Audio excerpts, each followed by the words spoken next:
Un petit ampli radiofréquence comme celui-ci, c'est toujours utile dans le labo, à condition qu'il fonctionne bien sûr. Et ça, on va le vérifier. Bidouilleur, salut. On me donne 1,04 ohms. Le condensateur électrique. Quelle est la différence? On ne pourra pas faire des mesures en décibels. Sentez-moi ça. Bidouilleur, salut. À quoi peut bien servir un petit amplificateur radiofréquence à large bande comme celui dont je vais faire l'évaluation aujourd'hui? Vous voulez mesurer un signal sur un fréquence-mètre, mais le signal à mesurer est un peu trop faible en intensité pour le compteur. Vous avez une antenne d'écoute générale, mais il y a 12 mètres de câble coaxial et donc beaucoup d'atténuation. Vous voulez utiliser un mélangeur RF et un générateur de signal comme oscillateur local, mais la sortie du générateur n'est pas suffisamment puissante pour alimenter le mélangeur. Ce ne sont que quelques exemples de l'utilité d'un tel ampli à base de MMIC. Mais au fait, qu'est-ce qu'un MMIC? MMIC, c'est Monolithic Microwave Integrated Circuit, ou circuit intégré monolithique micro-ondes. Ça peut être un amplificateur, un mélangeur ou un commutateur, mais c'est habituellement très petit et monté en surface. Et ça fonctionne habituellement jusque dans les gigahertz. Dans ce cas-ci, on a un amplificateur de signal à bas bruit avec entrée et sortie de 50 ohms d'impédance. Voici la plaquette d'amplification RF que je me suis procurée. Pour 9 $, vous obtenez une plaquette assemblée et fonctionnelle. Les spécifications annoncées sont une opération de 20 MHz à 2,4 GHz, un facteur de bruit de 0,85 décibels, ce qui est bien. Il n'y a pas de gain annoncé. On dit en fait que le gain varie en fonction de la fréquence. La tension d'alimentation est de 3 volts à 5 volts CC. Notez qu'il y a une puissance maximale que le MMIC peut produire, soit plus 15 dBm. Le site web nous donne 70 mW pour plus 15 dBm. Mais non, plus 15 dBm, c'est 32 mW. Donc attention! Est-ce qu'on vérifie la performance de cet ampli? Oui, on va mesurer le gain et le facteur de bruit de l'ampli, mais d'abord, on le déballe et j'ai quelques petites explications additionnelles à vous offrir. Alors voici comment j'ai reçu le petit amplificateur radiofréquence dans un sac de plastique non antistatique. Toujours expédier ce genre d'appareil dans un petit sac antistatique. Celui-ci, même compte tenu que c'est fragile, un petit ampli MMIC comme ça, il y a peu de protection pour l'ampli. Alors, on verra bien s'il fonctionne. Alors, c'est comme ça que je l'ai reçu. Et à l'intérieur, bien, il y a un autre sac à bulles. Et finalement, on se rend à l'intérieur où il y a notre petit ampli MMIC. Alors, ça, c'est déjà monté avec des fils pour l'alimentation. Ça, c'est bien quand même. Alors, je vais m'approcher encore plus pour que vous puissiez voir correctement. Bon. Alors, qu'est-ce qu'on a sur la plaquette? Bien, on a 2 connecteurs SMA. C'est la première des choses qu'on constate. À chaque extrémité, il y en a un. L'entrée est ici et la sortie est ici. D'accord? Le dessous est une surface étamée, si on peut dire.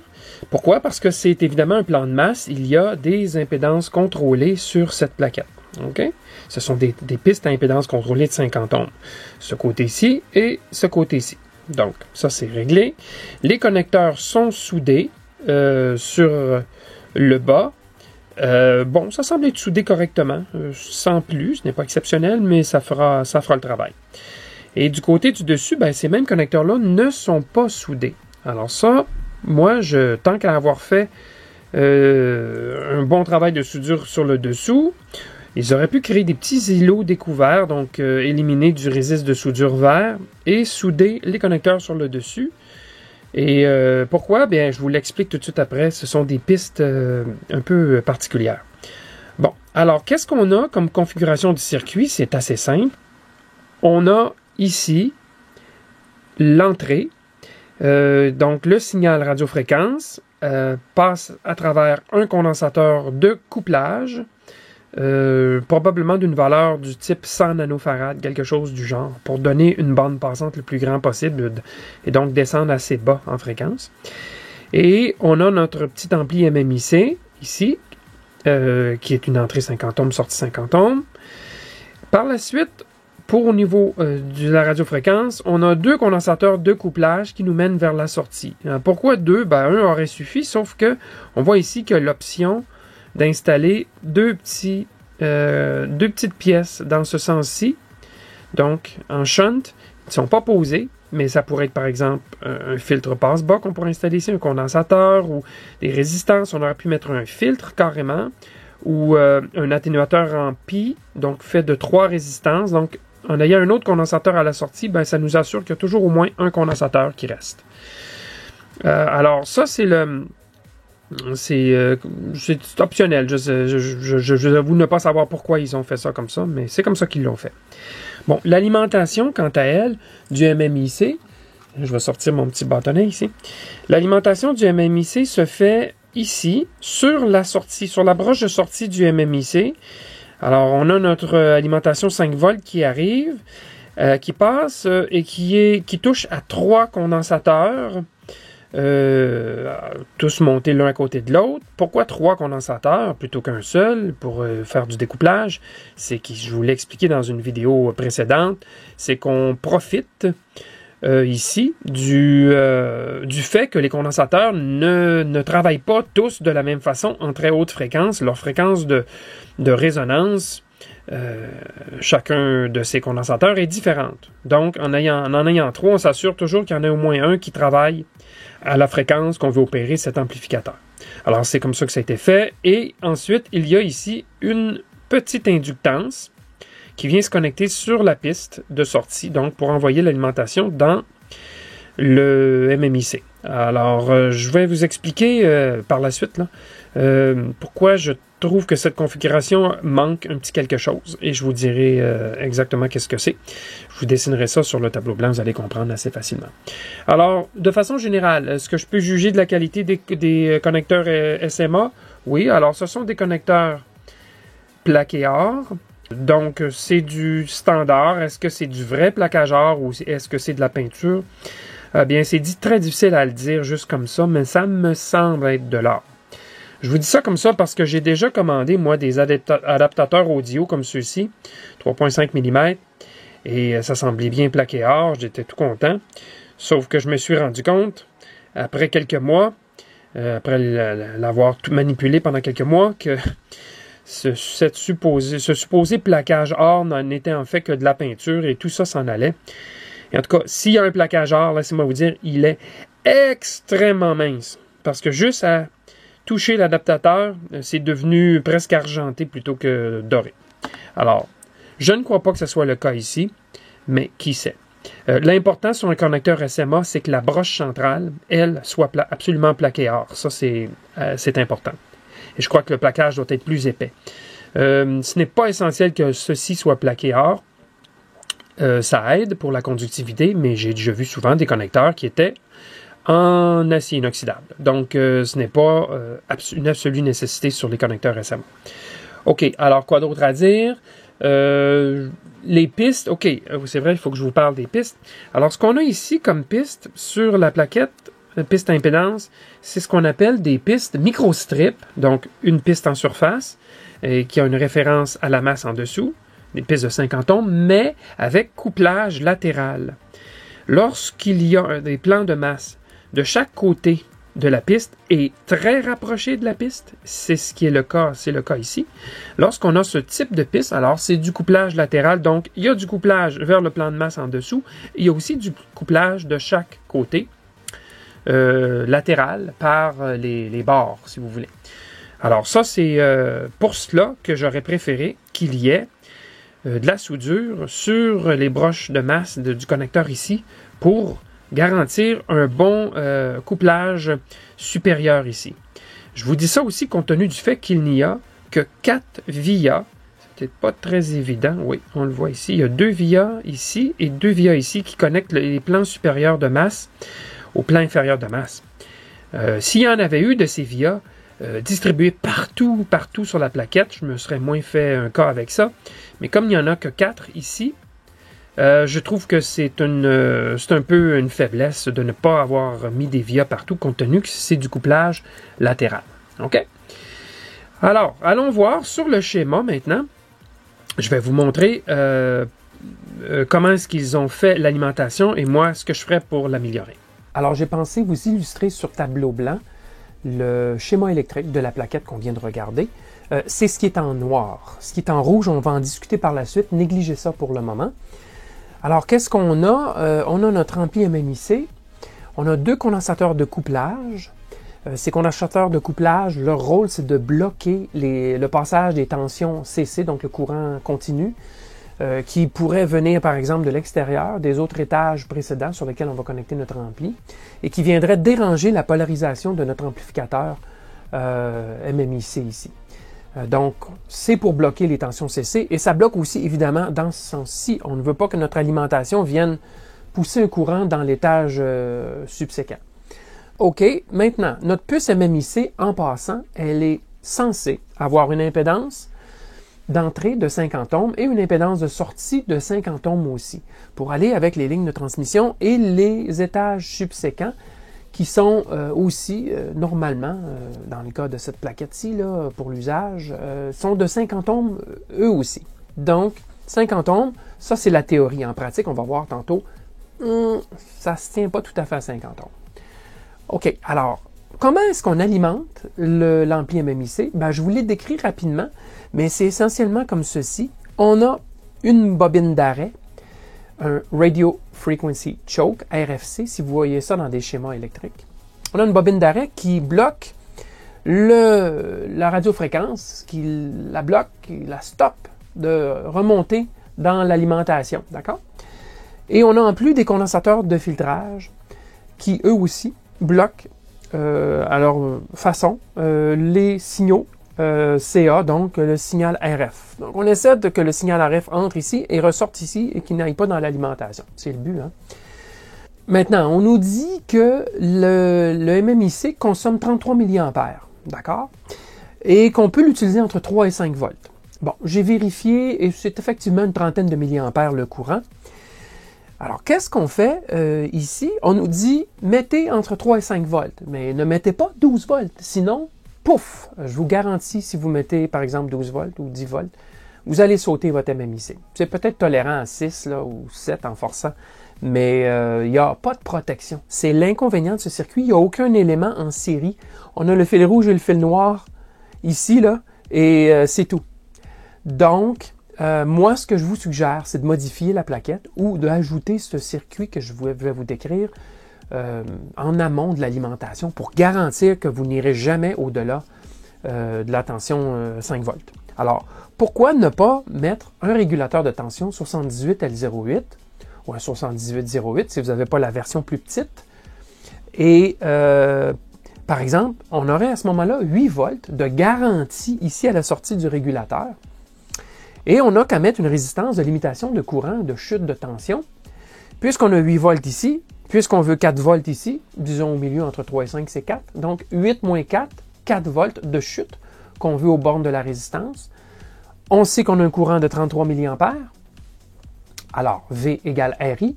V divisé par I égale R. 4 volts de chute dans la résistance, 33 mA. On obtient une résistance de 121 ohms. OK? Alors, 120, 121, c'est correct. À ce moment-là, ben, on aura notre environ 4 volts ici. Ça sera exactement ce qu'on cherchait. Et même si on bouge la tension ici, entre 10,5, 11 et jusqu'à 25, 30 volts, ben, on aura toujours notre 4 volts ici. Donc, c'est l'idée, c'est de garantir une stabilité sur l'alimentation, garantir un filtrage meilleur, parce qu'on peut rajouter du filtrage. Notre régulateur élimine des oscillations, des ondulations de l'alimentation. On a filtré ici aussi.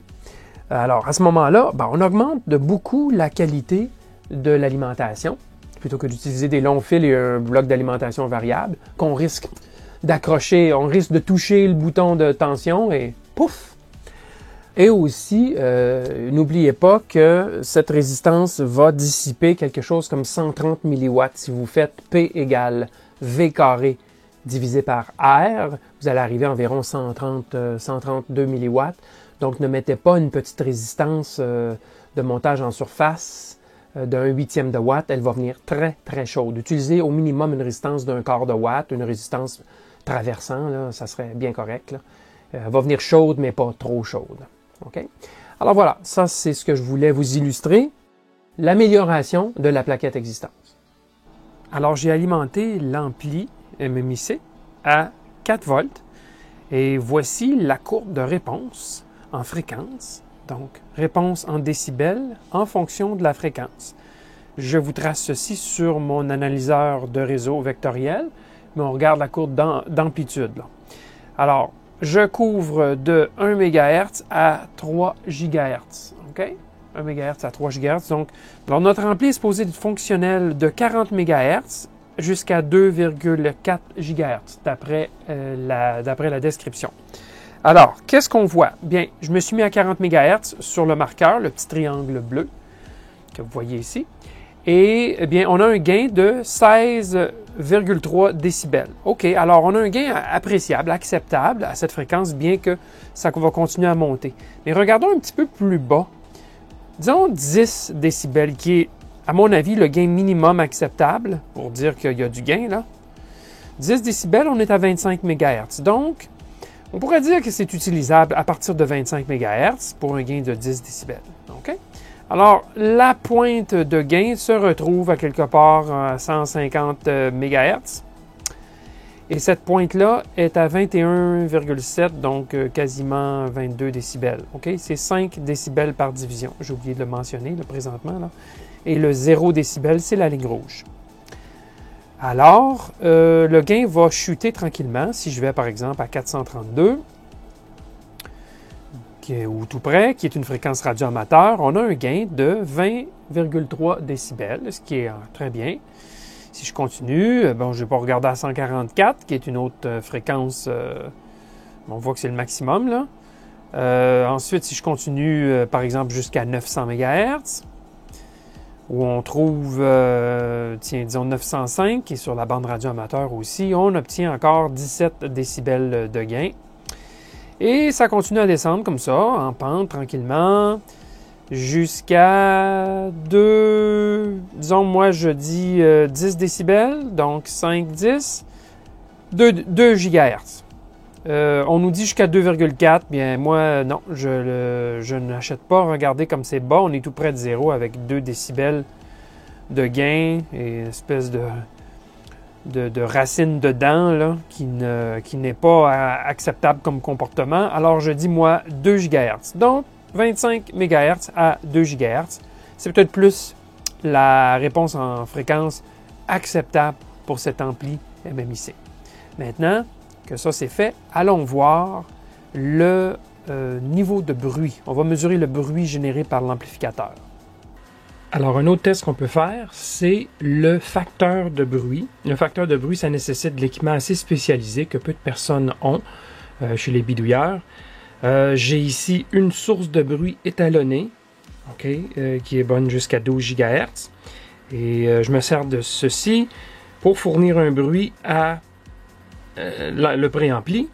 Et bien sûr, auparavant, j'aurais connecté la source de bruit directement ici sur le câble qui nous mène à un pont de mesure de bruit. OK?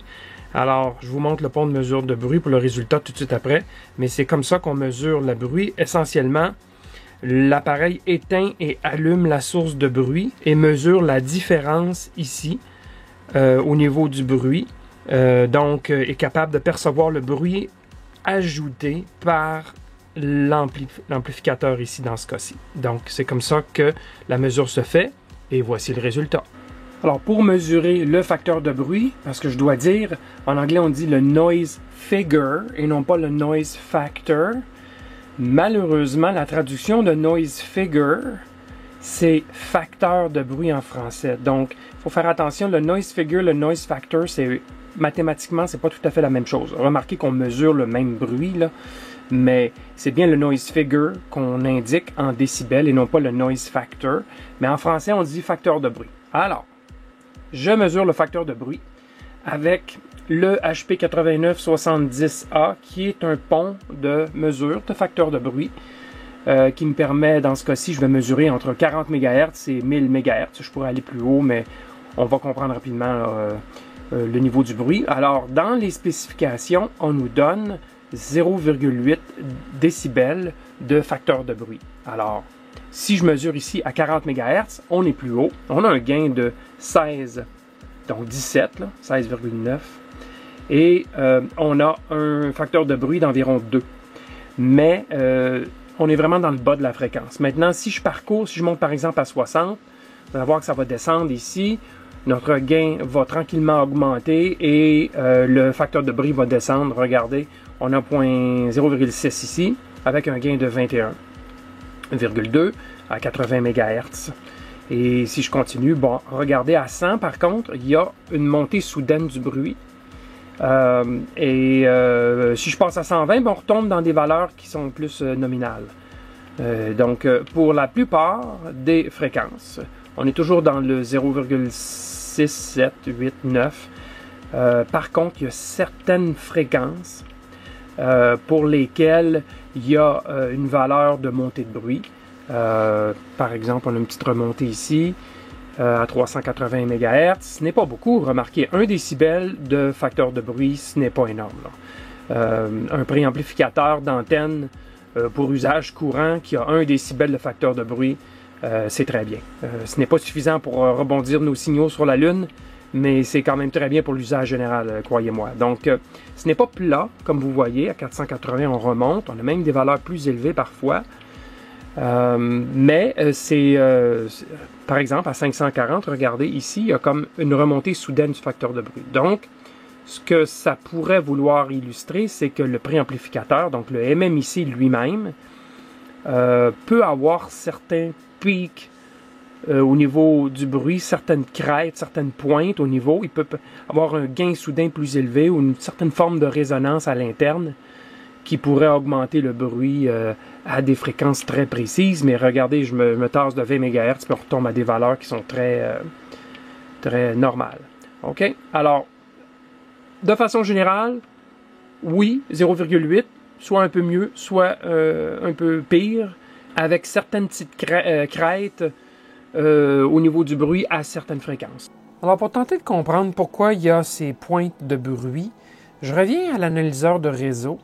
Et cette fois-ci, j'affiche le rapport d'onde stationnaire de l'entrée. Donc, si vous voulez, comment proche de 50 ohms est-ce que l'entrée est en fonction de la fréquence? Et puis, on s'aperçoit qu'on est... présentement, je suis à 100 MHz. Vous voyez le triangle jaune à gauche. Et on a un rapport d'onde stationnaire qui est de 2,6. Donc, on n'a pas vraiment un accord d'impédance idéal, même à 100 MHz. Là, il faut descendre jusqu'à quoi? Jusqu'à 170, disons 200 MHz pour commencer à avoir un rapport d'onde stationnaire à 1,6 qui est, somme toute, là, bien correct. Là, mais vous voyez d'ailleurs à 2 GHz, ne vous demandez pas pourquoi le gain tombait comme une brique. Bien, c'est ça.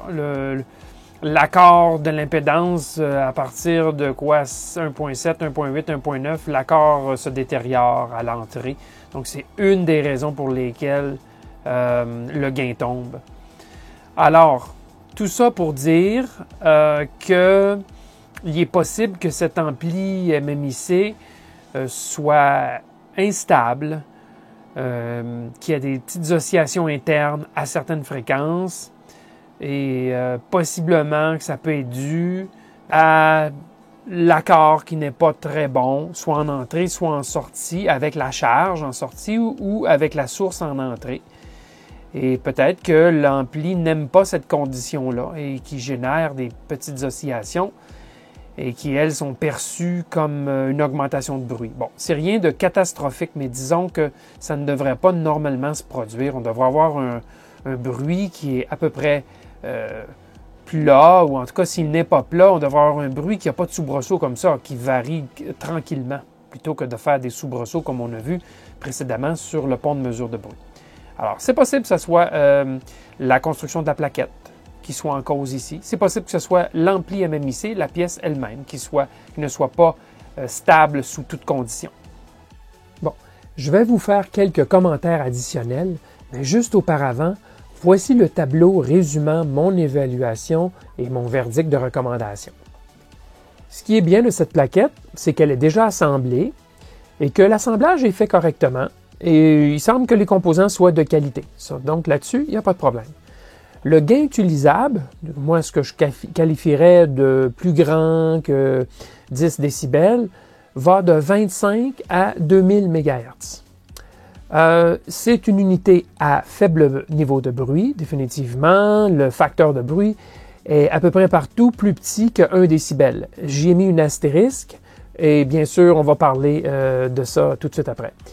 Le prix est quasiment imbattable à 9 $, compte tenu du contenu et du fait que ça soit tout assemblé.